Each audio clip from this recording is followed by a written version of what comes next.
नमस्कार, मी आतिश कळंबे. मी पुणे चाकणवर आलेलो आहे.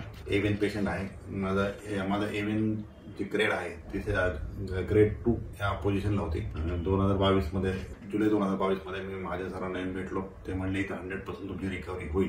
त्या हिशोबाने 2022 मध्ये मी कोर्स इथला पूर्ण केलेला आहे, जो स्टेम सेल थेरपी त्याला म्हणतात. या 5 दिवसामध्ये जर ग्रेडिंग जर करायचं झालं तर 10 पैकी 8 हे ग्रेडिंग मी देऊ शकतो, कारण की बराचसा पेन माझा कमी झालेला आहे इथला कोर्समुळं. आणि सरांनी पण तशी गॅरंटी दिलेली आहे की पुढे तुम्हाला आता इथं काही म्हणजे करायची आवश्यकता नाही होणार आहे आणि तुम्ही 100% बरे होणार आहे आणि तुम्हाला 100% एव्हियन तुम्ही फ्री होणार आहे. स्टेम RX बद्दल जर सांगायचं झालं तर डॉक्टर प्रदीप महाजन यांची बेस्ट सर्व्हिस, त्यांचं पेटंट आणि त्याच्यावरचा अभ्यास हे खूप महत्त्वाचं आहे आणि रिझल्ट एकदम प्रूव्हन आहे.